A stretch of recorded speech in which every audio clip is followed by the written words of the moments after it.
tonight. Alexandra Bartsch lives in Lexington, Mass, where she has been keeping bees since 1978. She recently became a master beekeeper for the Eastern Apiculture Society. She's the clerk of the Mass Beekeepers Association, the swarm coordinator of the Middlesex County Beekeepers Association, and she mentors the Lexington High School Beekeepers Association. She has some items for sale down in the corner to help raise money, but to help sustain the Lexington High School Beekeepers Association, which I think is really great. That's all I'm going to say. I'm going to hand it over to Alex.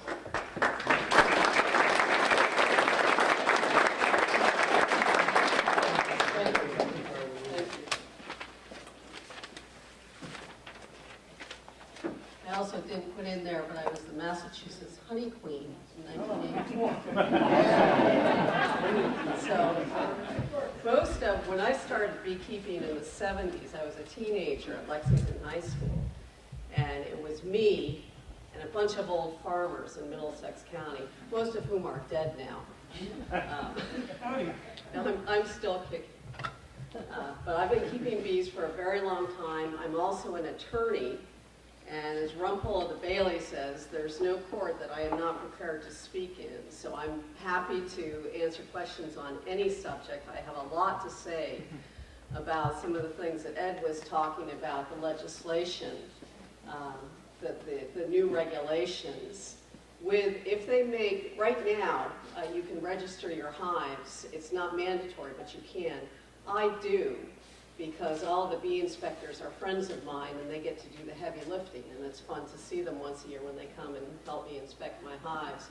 But some people don't want to, and with my psychic clairvoyance, I can be pretty sure that if we have mandatory registration, we will then have mandatory fees. Yep. And so I asked Kim Skirm, our chief apiary inspector, you know, the apiary inspection program, I was also an apiary inspector in 1980, 82, 83, and 85. So I know a lot about this program. It was designed to prevent American foul brood, which, as most of you know, is deadly and contagious. That's the only reason we have a bee inspection program. And for those of us keeping track, there is no American foul brood problem in Massachusetts. That's not to say there's no American foul brood, but the amount of American foul brood is not going up. According to, I said to Kim Skirm a couple weeks ago, I see these new regulations. You now want to expand your program, make it mandatory registration. Is there any increase in American foul brood? She said, that's a good question. Nice. So yeah, the answer is no. I know all of the inspectors and I question them extensively on this. It's just, in my humble opinion, it's government creep. And I also asked that they extend the comment period. I'm also chairman of the legislative committee for Mass Bees, so I'm very interested in legislation, and I can talk all night about that if you'd like me to, but you probably don't. So I asked them if they would keep the comment period open until after we have the Mass Bee meeting on March 17th, because I suspect that, and you're on the legislative committee, right? Yep. Yeah, I suspect that our legislative committee is going to recommend to the membership that we speak as one voice on this. The mandatory registration is what most people are objecting to, and I suspect we're going to do that. And then ask your county club and mine, which is Middlesex, and the other county clubs to sign on if they so choose. And I suspect a lot of people will so choose. I've gone through the proposed regulation, and there's a lot of other things that I think are not cool. For example, if you have a disease on your bees, you're supposed to report it to the state.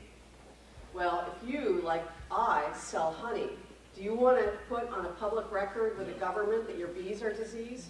Do you want to call them up and tell them you have chalk brood? That becomes a public record.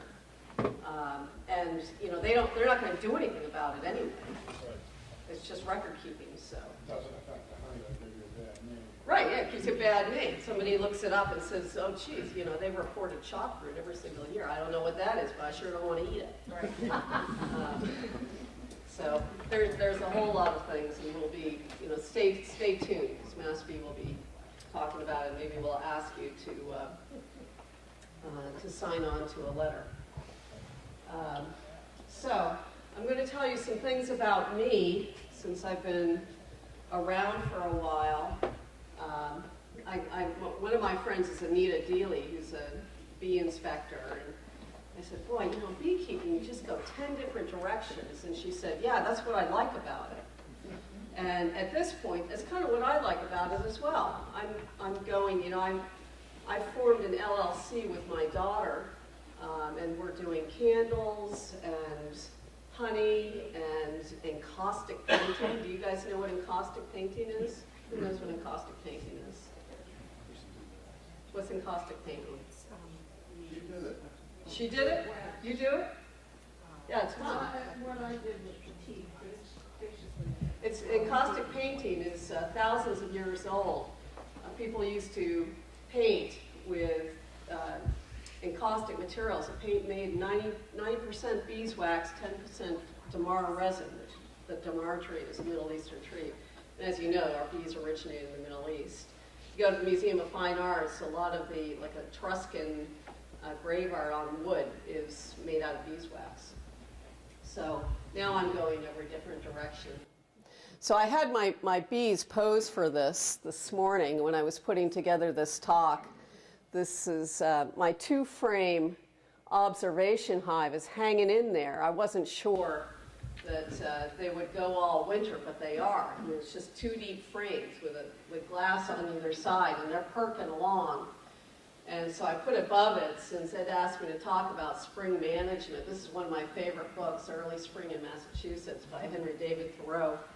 They put together a book of his journal, so you can look it up, and it's day by day. So you look up March 5, and you can see over 3 or 4 years what his journal entries are on March 5, and he talks about, you know, Thoreau things. Another Middlesex County guy.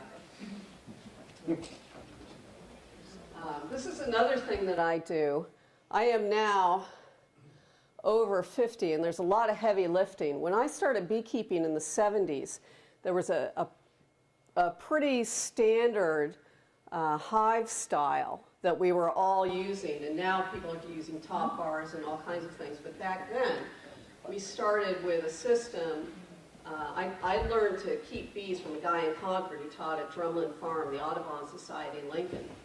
And we started with 10-frame deeps as brood chambers and 10-frame shallows as the honey supers.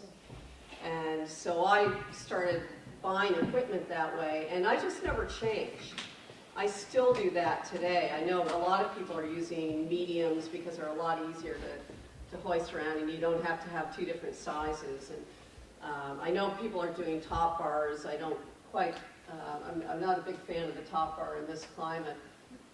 But those, I can not really lift a deep super full of honey. I have to take frames out.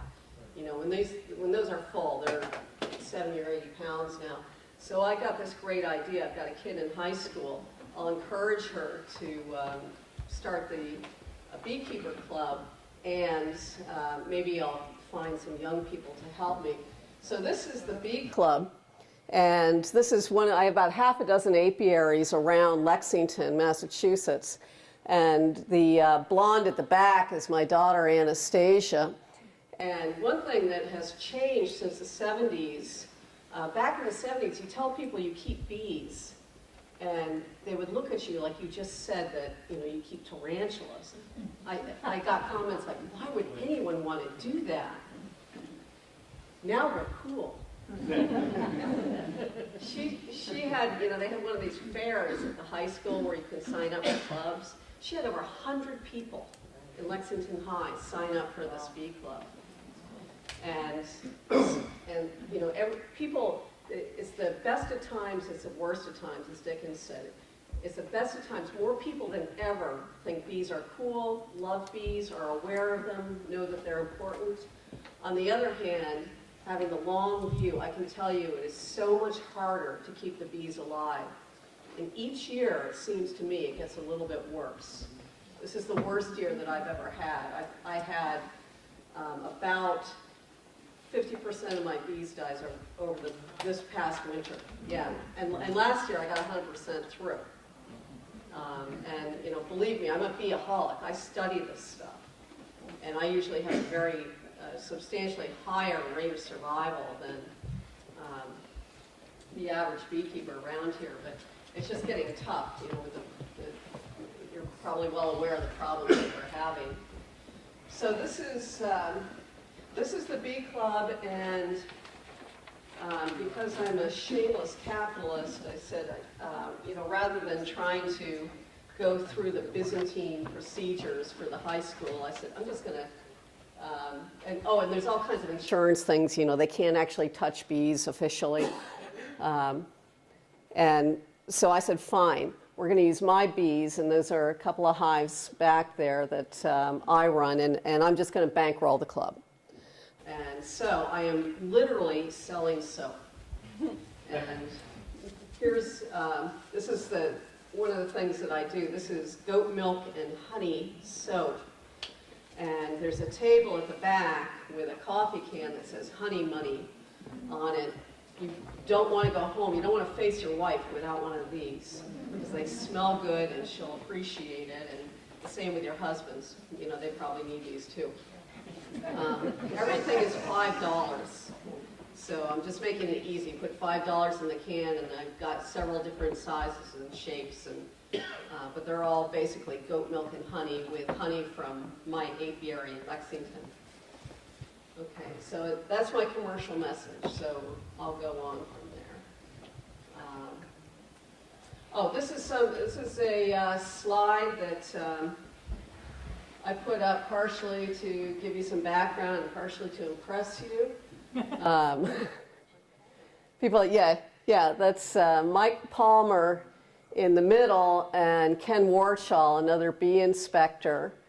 And I think Ed Carl took this picture. This was at an EAS meeting, the fall meeting in 2014. And that's the first time that I met Mike Palmer. Are people here familiar with who he is? Yeah. Okay, good. Beekeeping is a very interesting craft because 95% of bees are kept by 5% of the beekeepers. And 95% of the beekeepers are keeping 5% of the bees. You know, the 5% are kept by the people in this room. So as I've been studying for the Master Beekeeper, when I was studying for the Master Beekeeper exam, and day to day, I've got a few gurus that I pay attention to. And I think Mike Palmer is one of the most famous beekeepers in America. He's certainly one of the gurus that a lot of people pay attention to.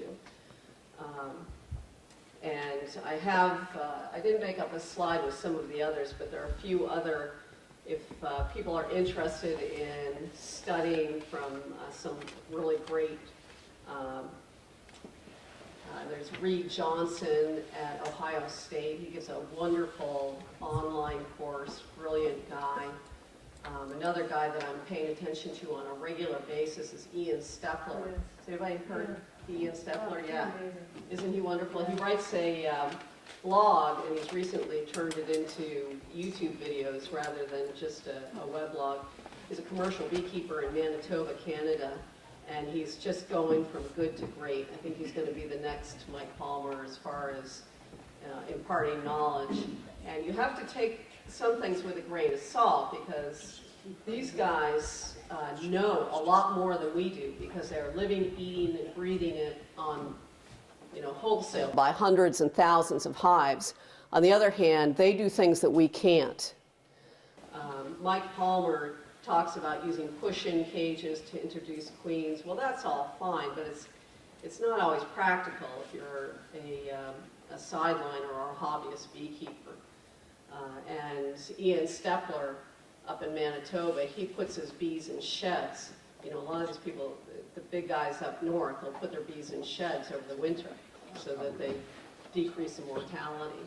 And it's an interesting thing. I don't know if we're moving that way, but I've got, in my house right now, I've got the little observation hive, and I'm trying to put a couple of nukes in my bedroom, and they go out the window, and it surprised me because the observation hive's doing fine, but one of my nukes died, and it's a ventilation thing.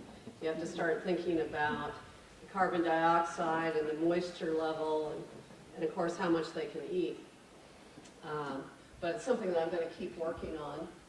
So what I do, I see Mike from time to time. I always go to the Eastern Apiculture Society conferences, and I try to see Mike Palmer whenever he's speaking around here. And he's so popular that if you go to the Eastern Apiculture Society conference, he'll be in one of the big conference rooms. He and Tom Seeley from Cornell. And I've always been intimidated about asking stupid questions in these big conference rooms. So if I have a question I'm not sure about, I wait and see him in the hall, and he gives me this, I ask a stupid question, he gives me this look like I'm a Varroa mite. and then he answers my question. And on this day, I did the same thing. I was just starting, I had to relearn beekeeping because it's very different than it was in the 70s. I've literally met people who hadn't touched their bees in years. Just left them, they were wild animals. You don't have to do anything. And then I moved down to the Caribbean for a while, and then came back here in 2002. And I went to the Middlesex County Beekeepers Club, and they're talking about feeding bees. And I'm thinking, feeding bees? You don't feed bees, bees feed us. What is this feeding bee thing? And so I had to really relearn it, and the Varroa mites was,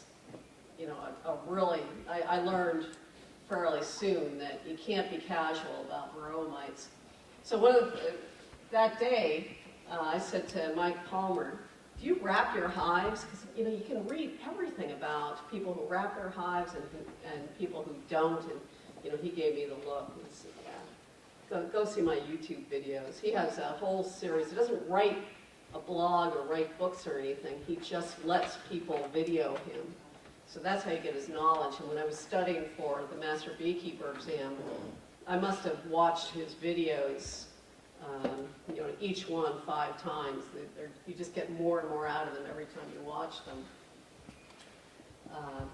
So he does wrap his hives. And this is one of his presentations. And I just took it off here. I hope you can see this.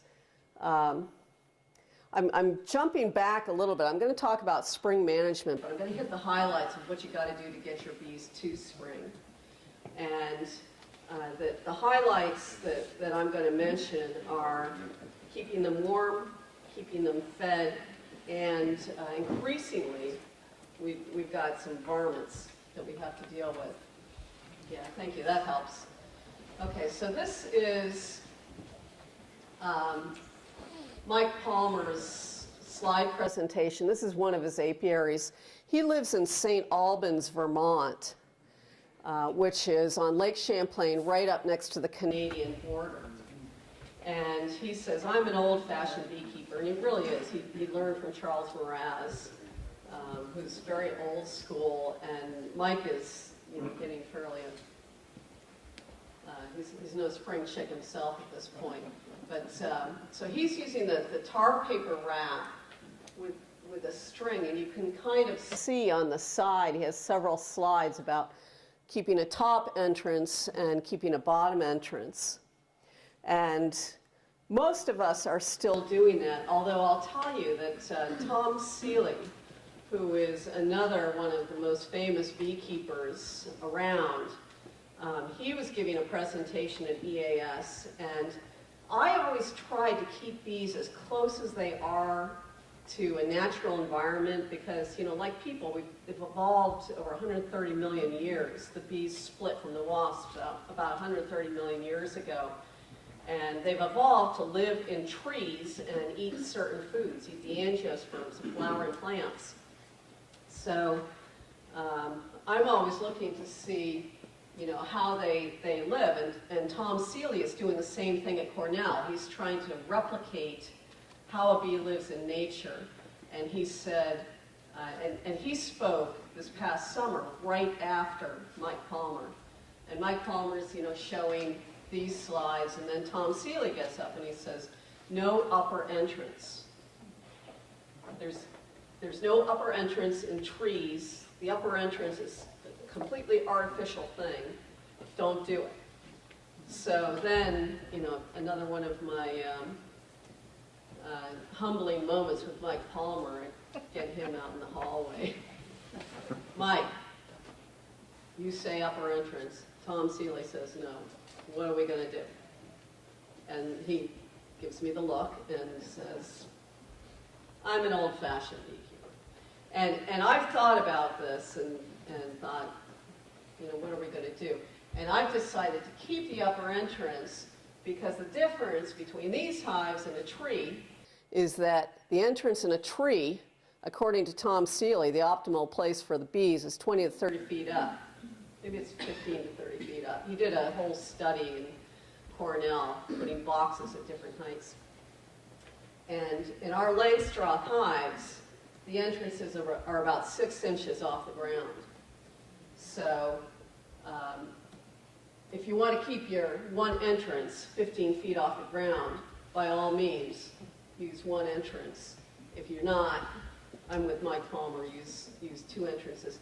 The other thing that the trees have that we don't is we put entrance reducers and mouse guards on, so we have little tiny entrances, whereas trees have much more ventilation. And I'm pretty sure that's how I killed one of my nukes this winter. It was just not, had a little tube going out the window, and my carpenter wanted to make it even nicer, so he put a fitting in the tube. And then when bees started dying, there was no way for them to get out to the fresh air. So that's what Mike Palmer does. And this is one of my hives. This is at my house. I took this picture this morning. We had a little snow in Lexington. And I'm kind of going to town. This is, I still use some tar paper, but this is the 1-inch foam insulation. And I got that idea, another quasi-guru, I will say, that I pay attention to is my friend Dan Conlon, who is in Deerfield, Massachusetts. He runs an apiary, a commercial operation called Warm Colors Apiaries, and he raises Russian bees. And he has workshops from time to time. I'm about to sign up for, I'll add one more thing to Ed's calendar, June 1st, 2nd, and 3rd. He's got Larry Connors coming to do a 3-day workshop on grafting queens. And Larry Connors is another major guru on queen rearing. He goes all over the country, talks about queen rearing and grafting. And I actually did his workshop. Dan Conlon had him there 3 or 4 years ago, and I went out there, and the workshop was excellent. If you're interested in raising queens, you probably want to go and learn from Larry Connors, because he's the best guy around for doing that. And my reason for, I've been emailing him this afternoon. When I found this out, I said, I have this one, I got a nuke. I got 2 nukes from Michael Palmer 3 years ago. And one of them, I said to Mike last summer, it is so far and away better than any of my other bees. I said, I don't know what you're doing, what kind of wizard you are, because this thing has got 200 pounds of honey on it when all of the others have 50 pounds. It's just incredible. And he said, oh, well, I gave you the offspring from Queen 56, who was my best queen ever. So I said, long live Queen 56. And so I sent an email to Larry Connors today and said, I'm thinking about taking your workshop again, but I want to bring my own larva. I want to take this Queen 56. And I've also talked to one of the new bee inspectors, Ori Bensher. He's new inspector. He used to work for Dan Conlon, and Ori inspected this last summer, and we both said, you know, we got to start propagating this, because this hive has thriving survival every winter, incredibly productive, and you know, this is the survivor stock that we should be making a gazillion queens and sending them out all over the state. But that's a long way of talking about. I'll show up in the phone book, my branches open. Okay, good. Yeah. So I was out at Dan's once doing a workshop, and I saw stacks of these square insulators, and I said, Dan, are you using those?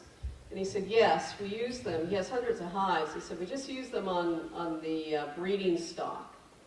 And he said, they really come through the winter better and stronger than when we don't use them. And I also belong to, you know, there's bee groups all over the internet now, and it's a good time to social network, because we learn so much from each other, and you got to do that now. You can't, you know, the old farmers, the height of beekeeping in America was right after World War II, when all the farmers had a hive or two on their properties, and you could just throw a hive out back and it would do fine. Those days are over. You gotta network. You gotta figure out what your neighbors are doing, and you know, be in groups like this. That'll maximize your survivorship. So one of the groups that I belong to are the Quebec Beekeepers, and they're all, you know, when they post pictures up in Quebec where it's very cold, they're all using this styrofoam for bees that they keep outdoors. And bees are so expensive now. When I got my first package of bees, it was $12, including the queen. Yeah, those were the days. And they survived too, which they don't now. So I try to do everything I can to keep them warm and happy. So I've got these, you know, fortunately I've got a good-sized house, so I'm putting these on, particularly my favorite hives. This is one of my favorite hives. They're Italians, but you know, they are everything you want in a man. They are gentle and strong, or a bee. And then for good measure, you can see I found this piece of styrofoam in the garage, and I throw that on top. As you probably know, the most important place to insulate is on the top, just like wearing a hat. That's where you lose your heat. So between the inner cover and the outer cover, the telescoping cover, I've got another piece of this styrofoam. So this guy has two, one under the inner cover, and then I just threw that one on top. And these guys are flying today.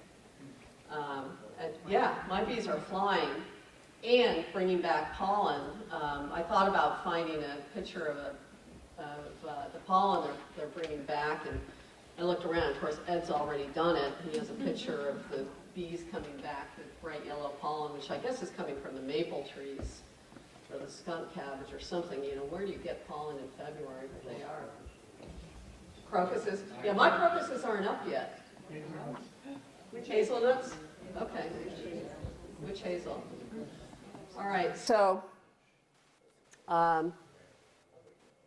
yeah, we already know. This is Bear. I have a hive that I rescued in October. This woman called me up with an SOS. I'm the Middlesex County Swarm Coordinator, but people call me, you know, when they have problems. And she sent me this picture, which, of course, is a bear. And you guys, you know, this is in Middlesex County. This was very close to Route 128.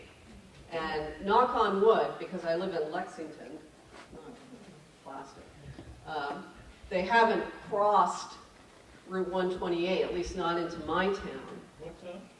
I'm in Lexington. This happened just outside Route 128 on Route 2A in Concord. You know the area, right where the Willow Pond Kitchen used to be. Yeah.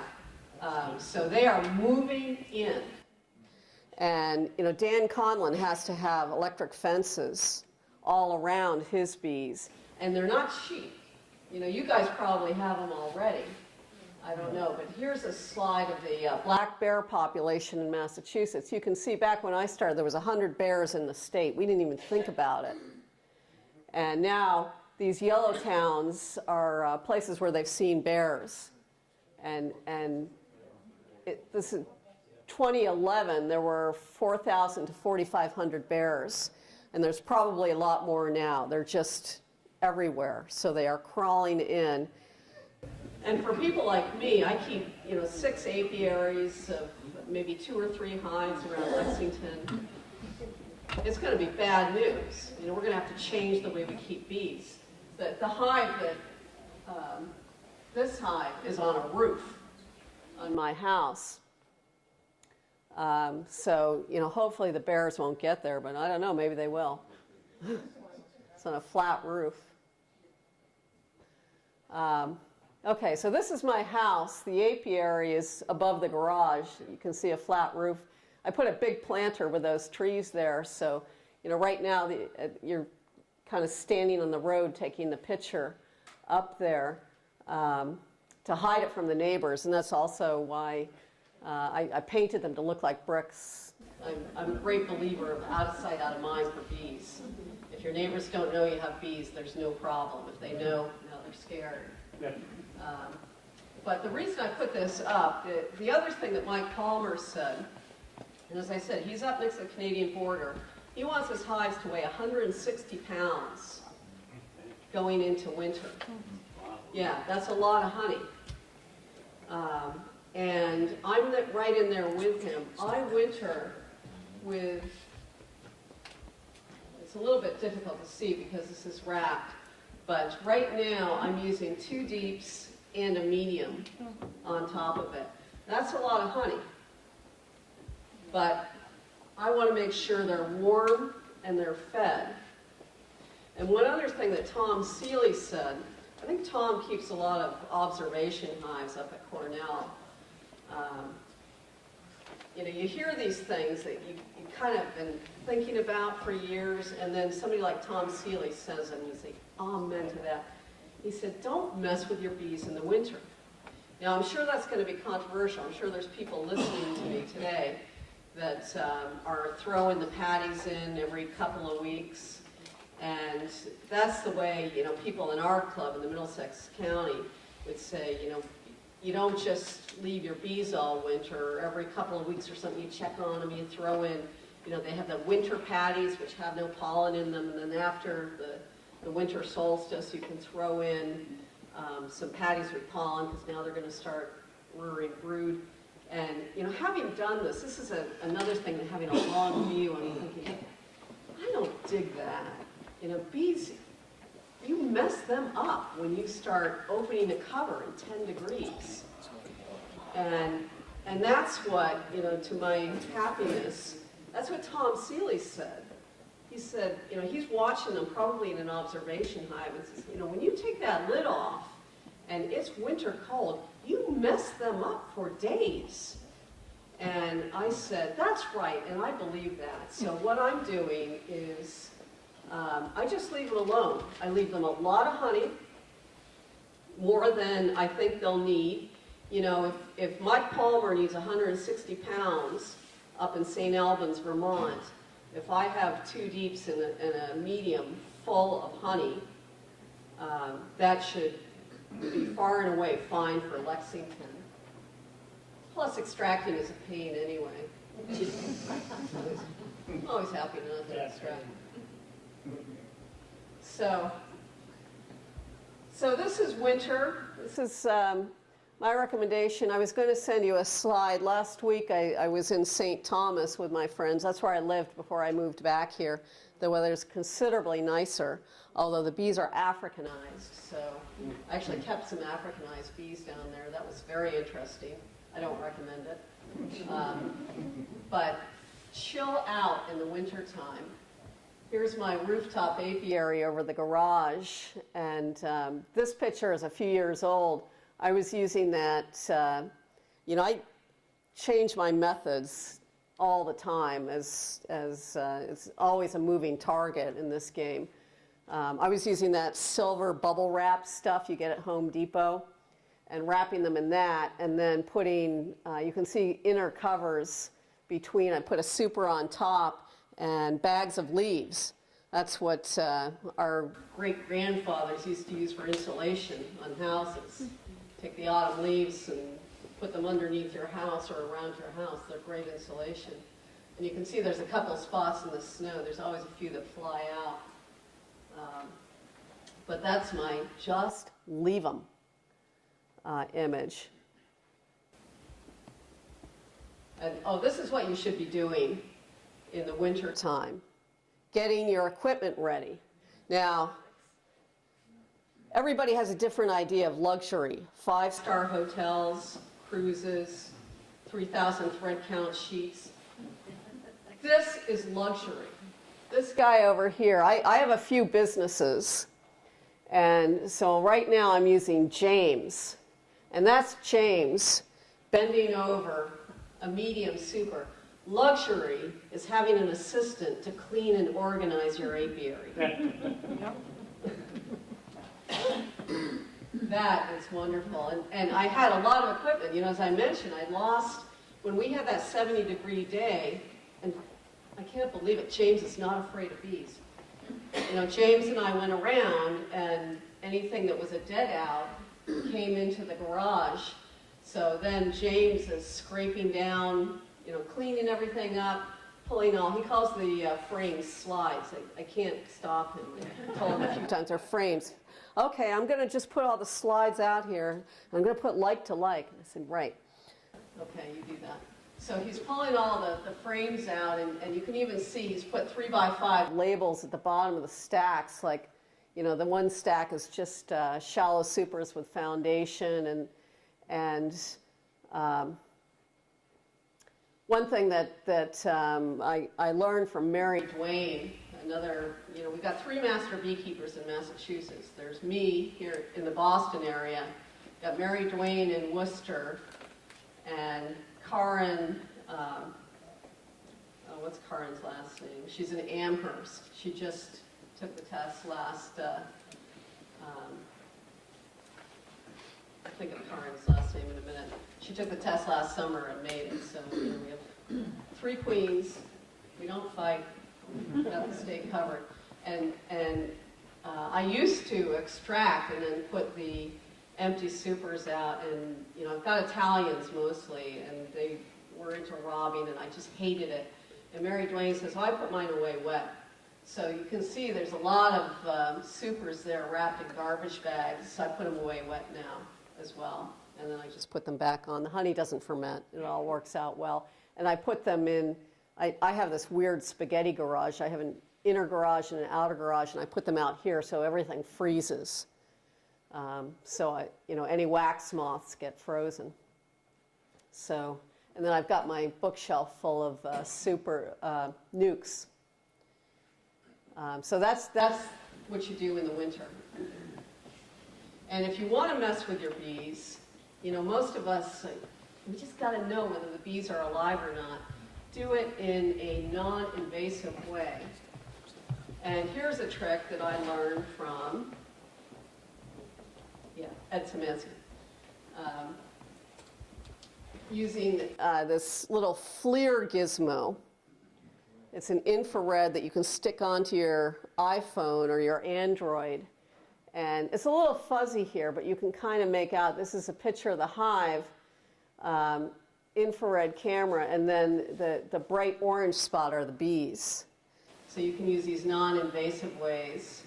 You can also, you know, the old-fashioned ways, we go up and knock, knock, knock, and then you're buzzing, and then you know that they're okay. I don't go in them. So Ed was showing us a lot of pictures of this, so I said, what did you buy? And he told me. So now I'm doing that too. Okay, so that's what you do. That's the way I manage my bees in winter. I keep them warm. I give them a ton of honey.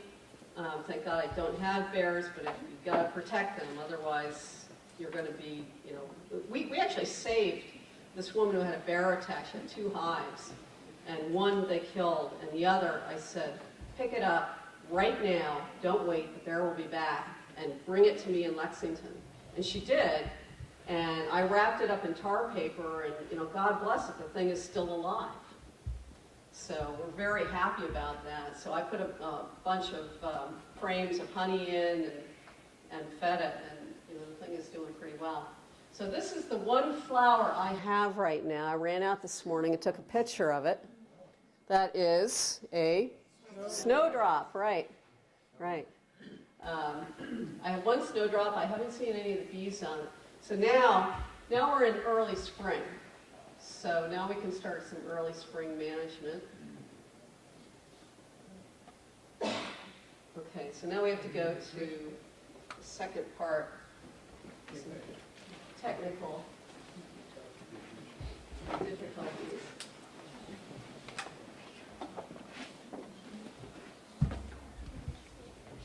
We won't have time for it, but I gave a talk to the garden club last weekend, and so I called Ed a couple months ago and said, I'm talking to the Lexington Garden Club, can you send me some pictures of bee-friendly plants? And he sent me 25 pictures, and I said, thanks very much, I'd like to know what these are. They're all unlabeled. So he sent me an email, so I'm not sure what I sent you. He gave me 25 slides, and then he emailed me a list of 16 flowers.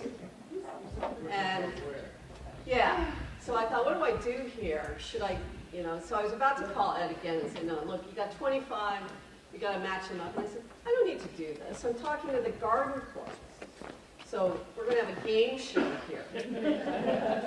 and we showed 25 slides, and we had someone keeping score with all the bee plants. Frankly, I think this group would have done as well. Okay, so this is February 21st. That was a fun day. Probably a lot of you were out there as well. You know, as I say, I don't recommend taking the covers off hives or messing with the hives, but what the heck? It was 70 degrees. It was wild. So this is the hive. I ran out of the foam. This is the bear hive that I saved from Concord. So it's 70 degrees. I pulled the lid off the top, and the bees come up and wave hello to me, and you can see they're flying out the entrance. Of course, I've got entrance reducers on everybody to keep the mice out and keep the heat in. And God bless it, you know, these guys are flying. So I gave them some food and put them all back together. Here's another. I had... So when it does warm up, now I start giving them some bee food. And so I made James pose next to the Ultra Bee this morning. Randy Oliver, you know, there's all kinds of like Bee Pro and Ultra Bee, and Ian Stepler up in Manitoba is talking about some company down in Kentucky that's making some stuff that he really likes. Randy Oliver is Scientific Beekeeping, another kind of guru that a lot of people watch. He made, I'm not 100% in favor, you know, I was a biology major at Tufts, so I'm more used to the more serious, you know, Tom Seeley type of science. Randy Oliver is a pretty quick and dirty science. But, as he says, you know, he said, oh, I did this peer review stuff once, and by the time I got it published, it was out of date. He's got a point there. You know, sometimes you just want to get the data out. So he did this study of the bee populations and which one thrived on which protein supplement. And I think this was the winner. So I bought this big bag of Ultra Bee, and you mix it with this stuff. This is the really good Pro Sweet. The bees love that. Or if you don't have Pro Sweet, you can use a 2-to-1 sugar syrup. My polymer says use 2-to-1. It's hard to mix, but if you can do that, you get more carbohydrates. Bees live on, you know, meat and potatoes, protein and carbohydrates. The protein is pollen or pollen substitute, and the carbohydrates are the honey. The adult bees eat honey, but when they're raising brood, which they're doing now, they got to have the protein. And, you know, for some wonderful reason, they're really bringing in the pollen now. But we mixed up a whole bunch of this Ultra Bee and put it on. And this is that hive with the styrofoam around it that I showed you. This is the top-down view. I use shims, so I have space to feed them. You don't have to. But it just makes life easier because you can see everybody's piling on to these protein patties. I mix it up myself. I used to just buy them, but I have enough now, and you mix it up in a 5-gallon bucket with a drill and a paint mixer to the consistency of peanut butter. And then I slap it on the wax paper, and you can see they're chewing the wax paper all around, and they're really enjoying it and getting a lot of protein out of it. This is a picture of Mike Palmer doing the same thing. And I've seen pictures of Mike Palmer using the wax paper, and in this one he's not using the wax paper. And I've never figured out whether you really have to use a wax paper or not. What's the function of the wax paper? Because this stuff is like the consistency of peanut butter. It doesn't really drip. You can see that's not going anywhere. So I still don't know. It's sometimes easier to handle when you've got the wax paper because you kind of mash it down over the tops of the frames. But that's an important thing this time of year when you can get into the bees, start giving them some protein supplement. I do believe in that. And you can see this is spring in St. Albans. The snow is starting to melt, but he's still got some. So don't mess with your bees, in my opinion, pulling out frames until you've got 50-degree days. I know that there's other people, I see Ed Carl posting things on Mass Bee website where he's going in and checking out the queen. I don't mess with them. I think it messes them up when you're pulling out frames in the winter. So I put this slide in to indicate now you've got some warm days. Now we're into mid-March and April, and the days are 50 degrees. So now we can start going into frames, and obviously the first thing that you want to do is make sure you've got a queen and she's laying. And one of the innovations that I love is this black foundation now. That's something I just discovered last year.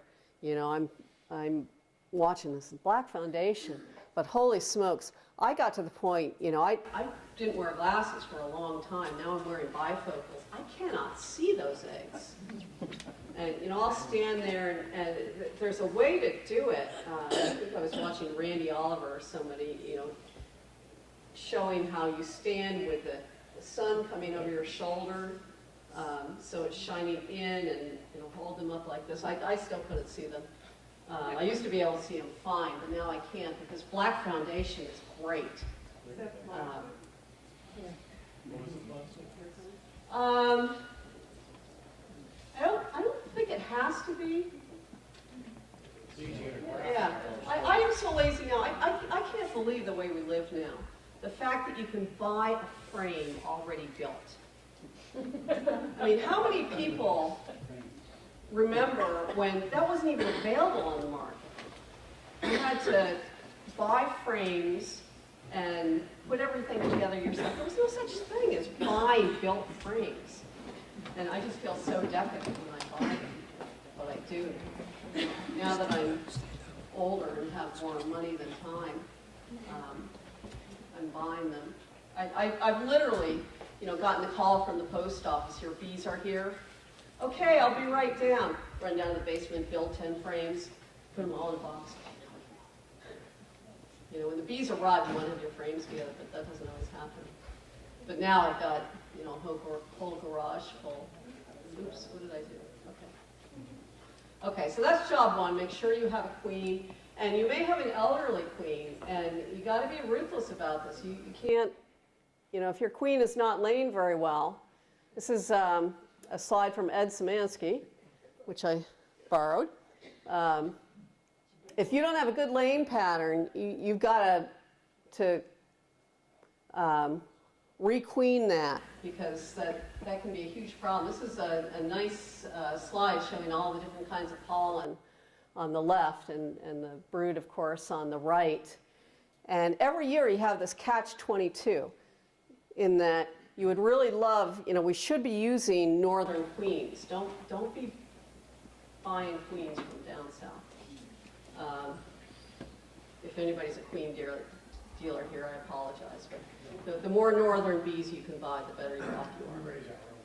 Yeah, raise your own. That's what I'm going to be doing more of, or get your friends to raise their own, or get some from me, because they'll be pretty good. But you can't do that until it warms up. So when you really need a good queen, when they start laying in April and May, you can't raise your own queens. It's too early. And the studies have shown that you get a higher quality queen if she is raised well with plenty of pollen and royal jelly than if you don't have that stuff, even if you have a better genetics.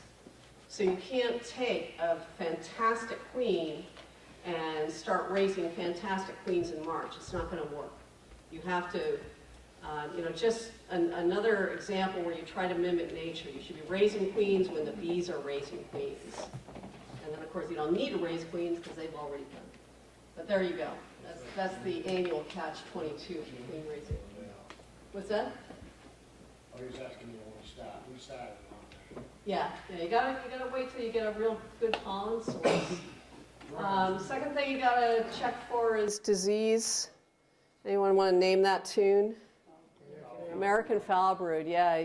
As I say, there's not very much around, but it's that ropey, junky gray stuff that we were always looking for when we were inspecting. So you got to check for diseases. You get a lot of chalk brood, that you can requeen and grow out of. European foul brood, I usually don't treat at all. It's just a stress disease, and they usually do fine. Looks like some mite droppings there, too. Yeah, mite droppings are these things that look like salt, little white things, and if you have a dead out, you can usually see them as well. They look like little pieces of salt. It's actually mite poop.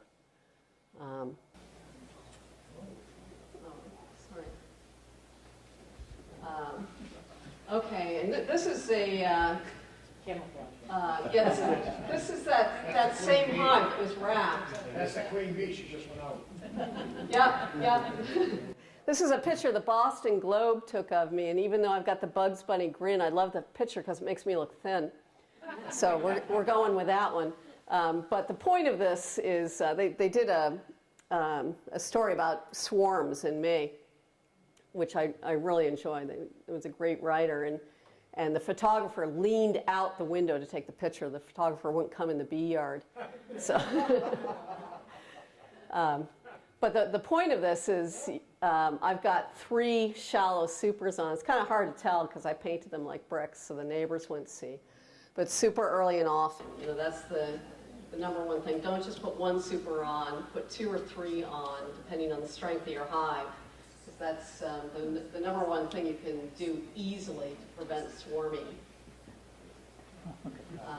And yeah, this is another picture of the rooftop. Yep, hives. What hives? The Globe reporter said, those chimney things. Yeah, that's what they are, chimney things. And it's not a great slide, but you can see a couple of nukes down at the end, and my dad made these covers for them. I love to use, I'm a huge fan of the Boardman feeders. You're standing in my bedroom taking this picture out, and all I have to do is look out there. I know in the fall you have some issues with Boardman feeders, but they are so easy. I just go around and plug them all in, and I can just look out the window and see who needs what. No mess, and I have a few homemade ones as well. But the point of this is when you have really strong hives, you start splitting them off and making more of these. And when on this hive from Mike Palmer, I'd open the top and catch them like right before they swarm, and there's queen cells all over. Well, you can bet I went to town on that. Every frame that had a queen cell on it, nuke, nuke, nuke, nuke, nuke. And some of them are really thriving. And the ones those really huge hives that became huge hives, they were right next to a playground. Well, I didn't really think about that when I set them up. Suddenly I've got these 6-foot-high hives, and it's scaring all the little kids. And so I'm trying to pull bees away from them to have fewer bees out there. So, and that's a long way of saying there's another thing to do about your stronger hives, start splitting them. Put lots of supers on and start splitting them. And this is another thing that I'm doing in the spring is swarm boxes. Yeah. I have a jar of dead queens. Anybody else here have a jar of dead queens? Everybody should have one. Good, good. Yeah, you got to have your jar of dead queens. A jar, you put some alcohol in. And anytime you have a queen that dies or you requeen, you throw it in the jar. I got about 10 in my jar now. Or you can have it dead out, you can find the queen, you throw her in there, and that's a swarm lure. I also use that, well, yeah, lemongrass oil is good, but that new thing, commando swarm lure, that's even better. You know, they've really perfected the pheromones. Lemongrass is one component of the swarm pheromone, and this commando spray stuff really mimics the whole thing. So I put that on, and I put some alcohol from my jar of queens on, and they always seem to swarm into that one pine tree, so I put that up there. I have like block and tackle so I can just pull it up in the spring. And I do catch swarms there. Nothing more fun than catching a swarm, I'll tell you. So anybody who doesn't, I figured there might be a few beginners here. If you ever see something like that, call your county bee. I don't know how you guys handle swarms in this county. I'm the command central for swarms. I have a whole army of people in Middlesex County. When I get a call, oh, I've got a swarm of bees in my backyard, I instantly send an email and a text blast out to everybody on my list. It says, swarm right now in Concord, wanted. 6 feet off the ground, size of a basketball or something like that. And then people start instantly texting and emailing me back. And of course, I spread them around. There's some people that have their finger on their phone all day long. Or instantly, bing! So I spread them around. And sometimes the only time I take them is when no one else will, which sometimes a Memorial Day weekend, which I call Swarmorial Day weekend, because that's when all the swarms show up. It seems sometimes everybody's out of town, and I might end up taking one, although I'm trying to get my boat ready down at the Cape. I don't want to talk a lot about this, but as I said, you can't be casual about varroa mite. There was a year or two I said, oh, I'll be treatment free, then I don't have to figure this all out. You got to figure it out. I don't think, my friend Anita Dealey says that she's treatment free. I don't think anybody, unless you're willing to put an enormous amount of work into your bees, should go treatment free because A, your bees are going to die, and B, all of your bee friends are not going to be happy with you because you will be a varroa bomb. If you don't treat your bees, the varroa population in your bees will mushroom, and your bees will get weak, my bees will rob them out, and then my bees will have a huge varroa level. And I use 3 different things. This bottom danger is oxalic acid. I vaporize it. I've also used the dribble, but usually I vaporize it, and I'm doing that right now. I'm waiting for a part for my vaporizer, but I'll be doing that ASAP, and I'm probably raising brood now. So that's the first thing I'm going to do. That's best when there's very little brood. Apivar, that's the brand name of the French amatraz strips. It's my understanding that that's what's keeping the commercial guys alive. I don't think they buy those. Those things are kind of expensive. They're like $3 a strip or something. Beekeeping now is harder and more expensive than it's ever been before. And this is one of the reasons why. But Apivar is good. And then, of course, the Mite Away Quick Strips are the only ones that will get under the cappings and that you can use while you've got honey supers on. So. Is Apivar temperature sensitive also? Yeah, Apivar is temperature sensitive because it vaporizes, and also the bees are walking across the strip. And I had to memorize all of the conditions, and I just can't remember what the temperatures are. I'll tell you when, I'm about out of time here, so I put too many Mite Away quick strips in because I was thinking about apivar, and I ended up using like 4 times as many as you're supposed to. But my bees did survive.